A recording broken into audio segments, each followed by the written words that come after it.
주일 오후 예배에 참여하신 모든 성도님들 주님의 이름으로 환영합니다. 특별히 인재양성부 헌신 예배로 하나님 은혜를 또 함께 받고 나누고 또 헌신을 결단하는 모든 성도님들께 하나님께서 큰 은혜 내려주시기를 원합니다. 오늘은 알게 하라는 제목으로 하나님의 말씀을 함께 상고할 텐데요.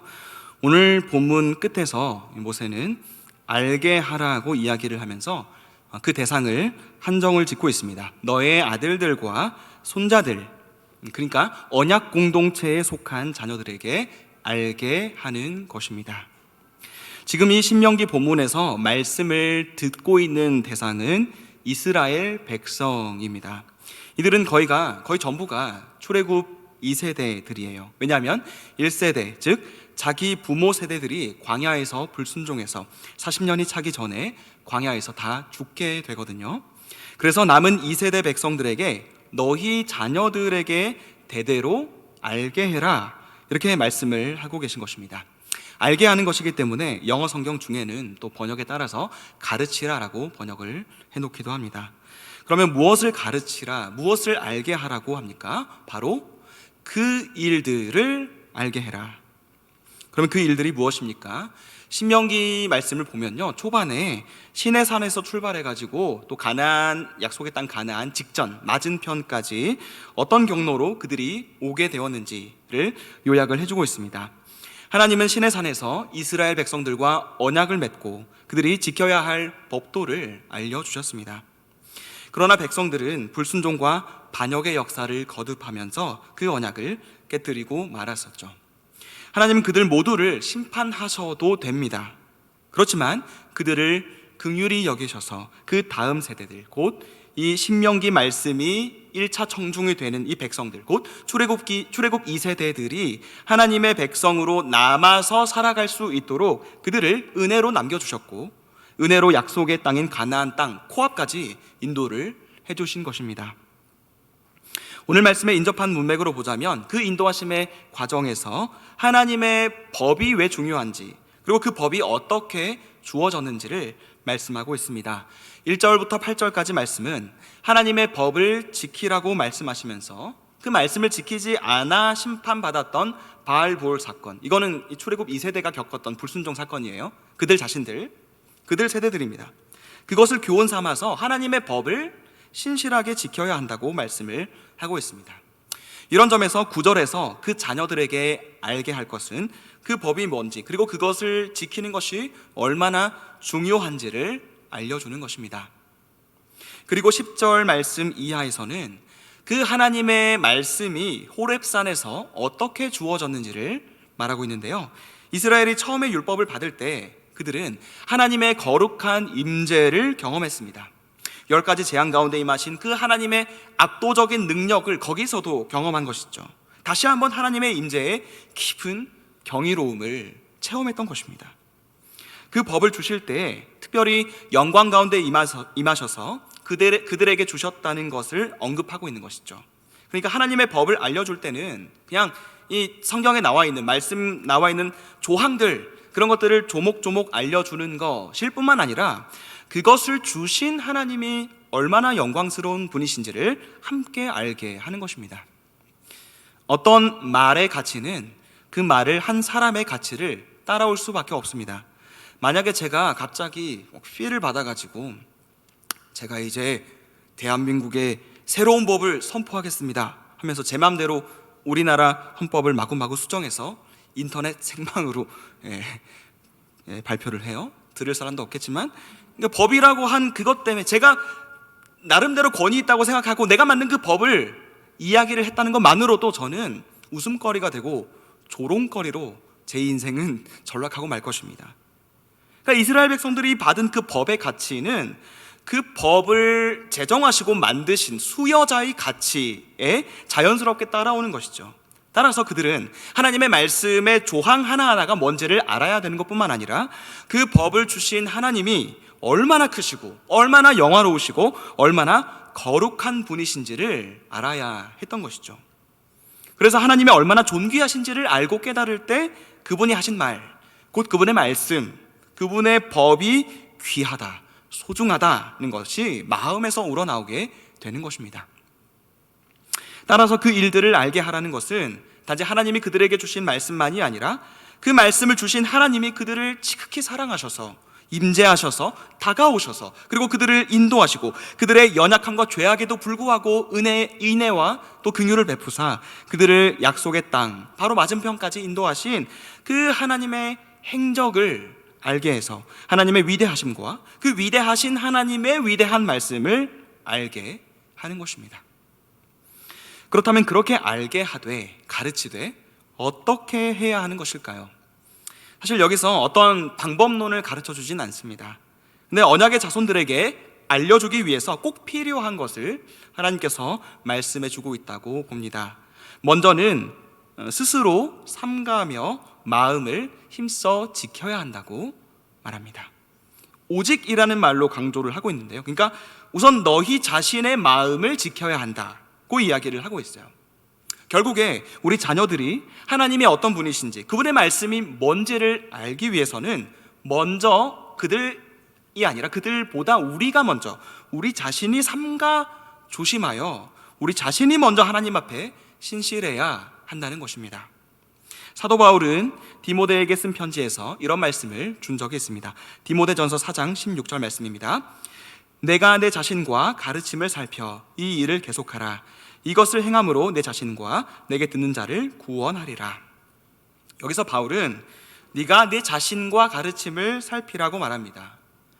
이 말씀 바로 직전에요. 바울은 디모데한테 네가 읽어야 된다, 또 권해야 된다, 가르쳐야 된다, 이 일들에 전념해야 된다 이렇게 이야기를 해요.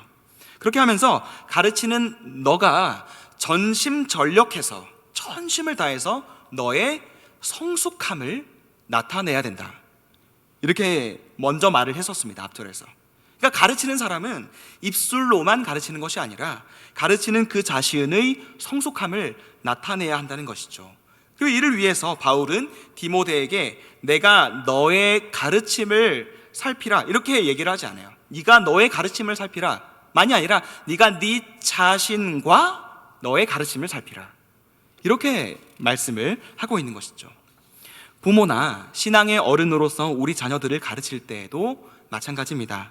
정말 좋은 가르침은 먼저 가르치는 사람부터, 그러니까 가르치는 알려주는 즐거움 그런 열심들 이전에 내 자신이 배우고 알고자 하는 그 즐거움과 열심 그리고 신중하고 주의 깊게 배우고자 하는 태도를 먼저 가지고 있어야 한다는 것이죠. 나 자신도 배워야 한다는 것, 부족해서 고쳐나가야 할 인간에 불과하다는 것을 인정하고 끊임없이 알고 배우고 성숙함을 위하여 나아가는 바로 그 사람을 통해서만이 다음 세대가 배운다는 게 뭔지 알고 알아가는 것이 얼마나 중요한지 즐거운지 또 주의 깊게 이루어져야 하는지를 알게 된다는 것이죠.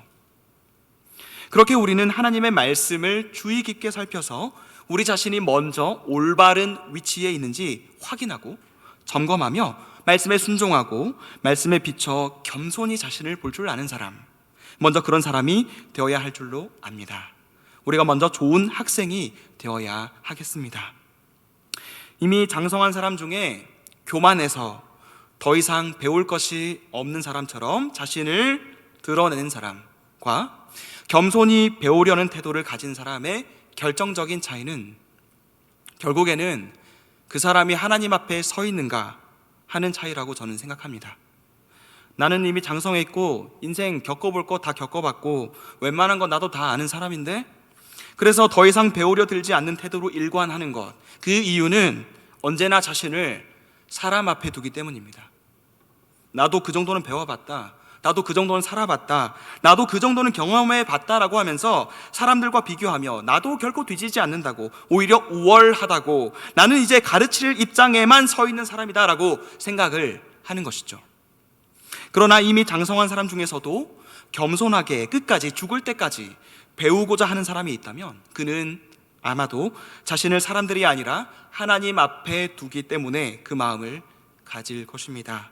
혹 사람들 중에는 내가 더 낫다, 나를 낫다고 여겨줄 수 있을지 모르겠지만 그런 게 중요하지 않은 거죠. 오로지 하나님 앞에 서보니까 자신의 무지함, 어리석음, 텅 비어있는 공허함, 비뚤어짐, 치우침이 여지없이 발견되는 것입니다. 하나님 앞에 서면 그렇다는 것이죠.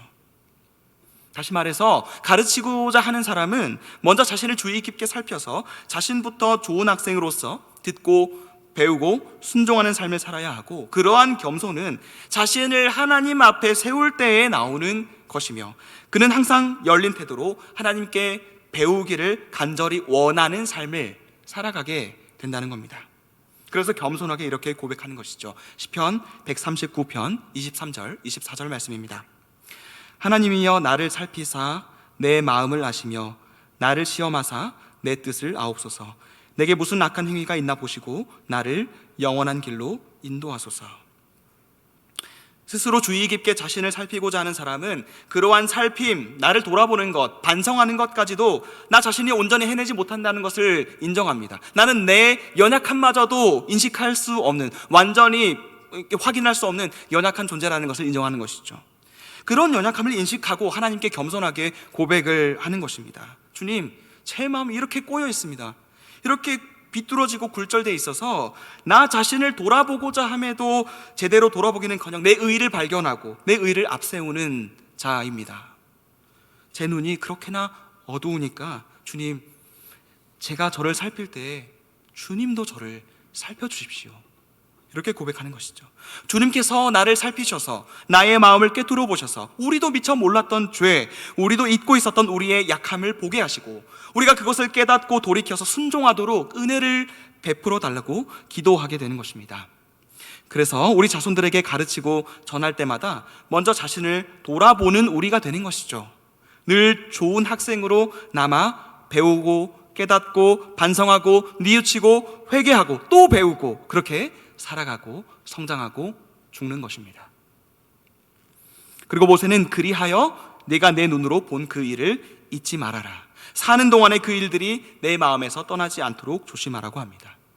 그 모든 삶 가운데에서 하나님께서 구원하신 백성들을 끝까지 인도해 주시는 그 신실하심, 임재하셔서 다가오셔서 끝까지 말씀하시는 그 하나님, 그 하나님을 경험한 그 경험들을 잊지 말고 마음에서 떠나지 않도록 하라는 것이죠. 우리 자신이 먼저 그렇게 할 때에야 비로소 좋은 선생, 꼭 선생님이라는 직함을 갖지 않더라도 경건한 어른으로서 언약의 자손들에게 선한 영향력을 끼칠 수 있음을 잊지 말아야 합니다. 우리는 상대방에게서 주님을 본다, 당신에게서 주님을 보았습니다, 안 봤으면서 봤다 하면 안 됩니다. 이런 말을 우리가 흔히 사용을 하는데요, 그렇게 하나님을 보여주려면 우리가 하나님을 그렇게 가까이 해야 됩니다. 7절에서 모세는 이방신, 세상의 신들과는 다른 신, 급이 다른 그 하나님이 어떤 면에서 다르신가? 바로 그 백성들과 함께 하신다. 그 백성, 자기 백성과 가까이 하는 분임을 언급을 한 것이죠. 다가오셔서 친히 말씀하시는 그 하나님께 우리도 가까이 나아가는 것입니다. 우리에게 임재하셔서 언약의 말씀을 주셨다는 것은요, 단순히 가까이 다가오시는 정도가 아니라 관계적으로 하나가 되어버리는 것입니다. 그 하나님의 다가오심에 우리도 이제 반응해서 4절과 같이 하나님과 꼭 붙어 떠나지 않는 사람들이 되어야 하는 것이죠. 그럴 때에 우리와 동행하시는 하나님을 우리 자손들도 보게 된다는 것입니다. 그래서 우리만이 아니라 우리와 동행하시는 하나님을 바라보고 배우게 된다는 것이죠. 그렇게 우리는 입술로만이 아니라 삶과 조심해서 하나님과 그분의 말씀을 겸손히 배워가는 그런 자로 본보기가 되어야 하고, 그러한 겸손한 배움이 가능한 그 이유가 바로 우리를 구원하시고 우리에게 먼저 다가오신 하나님의 역사, 인도하심이 너무나도 크고 감격적이기 때문임을 기억하고, 우리를 향한 그 주님의 사랑의 행적과 말씀들을 잊지 않고 기억하고 삶으로 그 하나님을 알리고 나타낼 수 있는 성도님들이 되시기를 바랍니다. 그래서 훗날에 동산교회에 참 경건한 어른들이 계셔서 그분들을 통해서 하나님을 보았기 때문에 지금의 제가 있었습니다, 지금 제가 이렇게 하나님을 섬깁니다 라고 고백하는 우리 자녀들이 될 수 있기를, 그 일을 위하여 그들을 도와주고 또 섬기고 후원하고 이끌어주는 일을 멈추지 않기를, 그리고 그 가운데 하나님께서 우리 동산교회에 큰 은혜 베풀어 주시기를 주님의 이름으로 축원합니다. 기도하겠습니다.